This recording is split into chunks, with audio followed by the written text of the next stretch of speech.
Good morning, everyone, and we are here to have our Shero of January, and that is Dr. Carrie.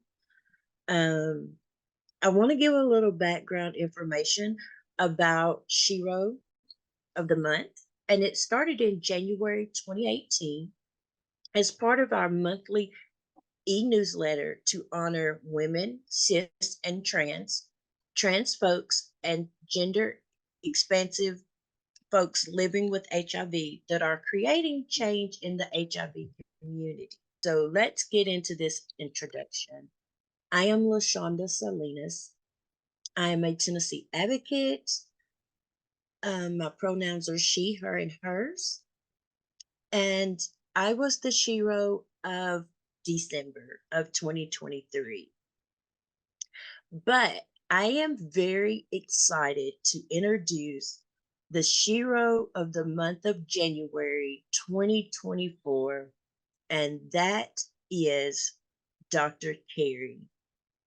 Dr. Carrie, if you will introduce yourself, your names and pronouns, and you can share anything related about your advocacy, the work that you do, and how you are involved with PWN, and also how long you've been with PWN.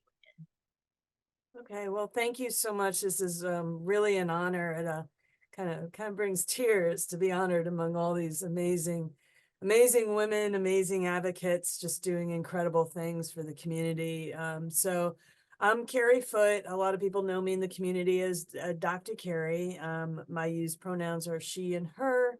I've been living with HIV for a very, very long time. I tested positive in 1988 when I was 18 years old. So going on about 35 years living with HIV.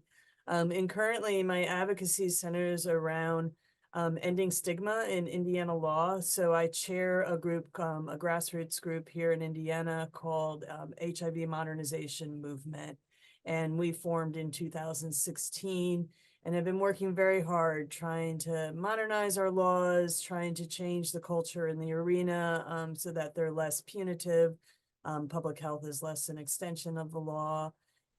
So just, a really, really, really long time. I've been working on modernization. We're a Republican state, so it takes a little bit longer, a little bit more persistence, and that sort of thing. So I guess that's a little bit about my background and my major advocacy work of what we've been doing here. Just started out, a few of us went and got trained at the HIV is Not a Crime Training Academy back in 2016 and came back and said, we don't know what to do, but we got to do something. And we were all people living with HIV and a few allies, and we just formed a network, and the network has grown from a small group of about 10 of us that started, and now we have about close to 1,500 people that follow HMM. And we're still predominantly led by people living with HIV because we very much, value MIPA and the meaningful involvement. So PWN, oh boy, I'm trying to think when I joined PWN. I want to say it was probably around when PWN formed. I mean, I know I'm just going back as far as when I first met Nana in person. And at that time, I was already a member of PWN, and that was back in 2012. So I've been a member for well over 10 years with PWN. We don't have a chapter here in Indiana, so never anything really active involved here. But as far as being a member, kind of always been very close to my heart to have this amazing group at the national level doing incredible things for women in all our diversity, all the different issues that impact women living with HIV. Yeah, so I've been a member a pretty long time. I can't remember exactly when PWN was formed, but I do distinctly remember meeting Nana at 2000 in person. I knew her before then just by communicating on email and things. And then I remember going to the International AIDS Conference in DC and so excited because I got to meet, some of the women in person from PWN and march with them. She led this great march, on all women, all rights. Yeah, it's pretty cool and pretty empowering. So that's a little bit about the background. All righty. Carrie, you've done so much amazing and a marvelous job. I just look up to you so much for the work that you do and you are doing and you're going to continue to do. Just thank you so much for that.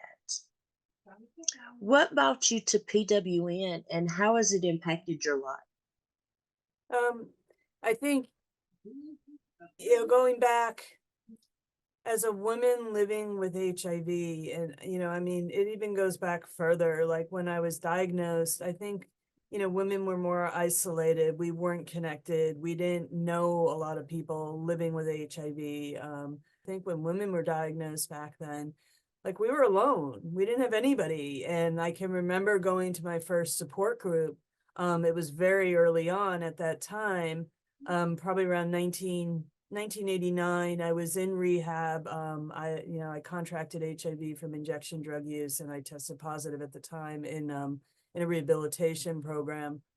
And there was a support group they said you could go to, and I remember going there, and it was all men, and I just remember feeling like I felt welcome. I felt not alone, but I felt like I couldn't relate, like I couldn't connect. And I don't remember specifically the moment like I joined PWN, but I do remember in those early years, like looking for other women living with HIV, and it wasn't easy finding them. I think, when I eventually learned about PWN and joined, I was like, oh my God, thank God, a network of folks like me, who are more isolated, aren't connected, and that you could, just find a common community just kind of based on a more similar experience, even though, we were all connected by HIV, there was just something empowering around being around other women living with HIV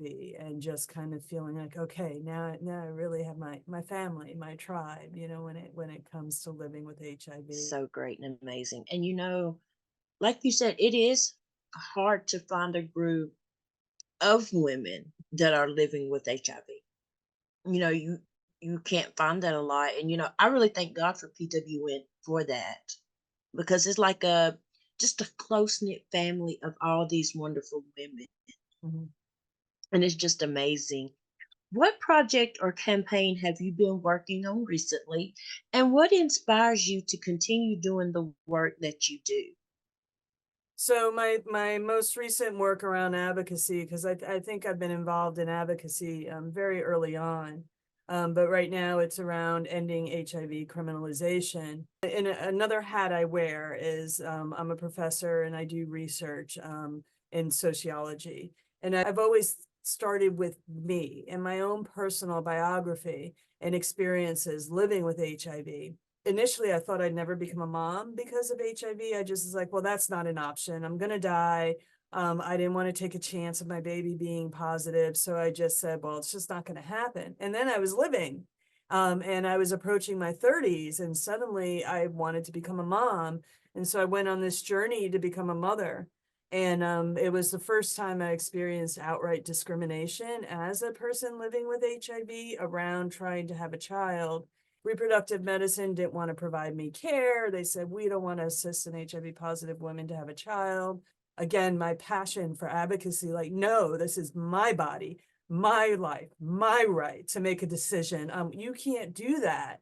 And it was the first time I really felt that complete, what so many of my less privileged, brothers and sisters living with HIV, who are Black, who are trans, who are, that they experience on a daily basis. That's how I kind of led to this journey of uncovering like this thing called HIV criminalization. What drives me is knowing the injustice of things like what happened to you. It's just so wrong. It's just, I'm you sorry. I'm know, sorry. I wish I could It's reach just when out you and give you a say hug, that, you it's know? just when you say that, it brings back so many hard memories. And I don't mean to cry. I'm sorry. It's okay. But it gets exhausting. It's It like does. sometimes you just feel like you can't win. The system Exactly. is so powerful. It's so ingrained with the power structures, and you can't win. Um, And then, well, what drives you? Why do you keep coming back? And you keep coming back because you can't give up. Then I think we have to keep going because people are still getting arrested. The Exactly. harms are still there. The stigma is still there. So keep showing up, keep building, keep growing, keep creating more Mhm. opportunities. So when you get to Right. the point where I just can't anymore, now you've got that strong foundation where it's Exactly. not you alone anymore. You've got this amazing cohort of people living with HIV and all our diversity, you know, picking up after you.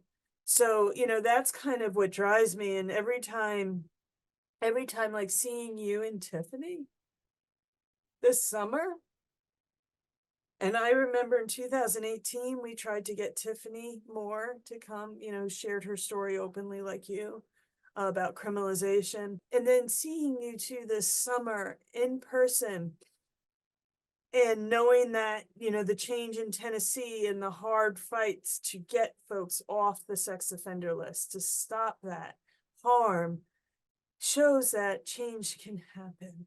Exactly. Patience, persistence, never giving up, and recognizing all the little positive changes that are occurring along the way, even if these laws don't change. Exactly. Lives are changing because we can change, how we feel about ourselves. We can Mhm. change how the HIV arena and the providers and services look at us and think about us. We can change that within the existence of a bad law. And that's what drives me, right? And I think it's also this fundamental that, and I don't know where it comes from, it's just wrong. And it's such an injustice. Criminalization with the felonies is a lifetime. It's a Exactly. lifetime. It never goes away. It's Mhm. with you for life, the harms that occur. And it's hard. It's not easy knowing that it's not over. There's still work to be done. The injustices are happening. People are still being arrested in my state, and Mm. things have improved, but it's still happening. And, to have spaces like PWN, to have like on our network with the HIV modernization movement, to be very intentional that we're representing people in all our diversity. How does it feel being named PWN's next Shero of the month? I mean, it's really an honor because there's just so many amazing women. I mean, every time the newsletter comes out, and I was like, oh, who's the Shero of the month? And you kind of learn about, Mhm. what other folks are doing across the US. And um, I guess in being named, I also want to just say, I can't do this work without, you know, the other people living with HIV, the other women who are on HMM. I almost feel like it's an honor together because each of those women, are doing amazing things, but a lot of times they don't see them, or they're not open about their status. So they might, or they're open, but they're kind of like in between. You know how it is, like, well, I'm Yes, open in some circles, but I'm not sure I'm ready to be fully public about my exactly. status. So we can't celebrate them Right. with naming them, but we can celebrate them by saying we see you and we know what you're Exactly. doing and we know the amazing things, and they give me strength. It's an honor. Thank you. You are so welcome. And it is just so amazing to do this interview with you because you've done so much amazing work. And hopefully one day I'll be just like you and be able to come out and do all these great things. But Lashanda, you are, let me just oh, say you are. thank you You so have much. no idea, just sharing your story. Like a lot of times when people share their stories publicly, you have no idea who you might be impacting. But I Exactly. can tell you right now, it's impactful and we're going to keep going, because your story is powerful and it matters and it's making such a difference. And, I can tell you that because I know you, but I also know there are people who see your story and they hear it who you probably will never meet, and it's transformative. Transformative. I want to thank you for joining this interview and sharing your work and your amazing story with us. Um, if you have any final words or thank yous to whoever that you want to do, Well, one, thank you. It's truly an honor for this. I also and I just want to give a shout out for Nana because I know she's stepping down from her position there. Doesn't mean she's going to be gone. She will always be an advocate advocating it. yes, Um, but she's been an inspiration for me, just watching her with her unapologetic advocacy, fighting for women in all our diversity. Um, and it's been a real inspiration, from the time, I met her in person back in 2012, and I was kind of intimidated and scared and um, just amazing and inspiring. And I think it goes like her energy is all throughout Positive Women's Network USA. It's hard to see the causal impacts in the little paths, but we're all affecting each other. And so I guess, like a shout out and a thank you just for all the amazing, women who've inspired me, from Nana to women like yourself and Tiffany, who've had such harm and injustice happen, to the amazing women that I have the opportunity to work with now on HMM, creating opportunities to just thank them, because I kind of feel like when one of us is honored, we're honoring all of us. All of us. We see you. You're yes, out there and we're here for you and we love you. So, but thank yes. you for this. This is a really nice honor. Thank you so much. And I just want to thank you, Carrie, for taking time out of your schedule to do this interview. So I want to thank everyone for tuning in. And if you want to learn more about our Sheroes or nominate someone, please visit our website at pwn-usa.org.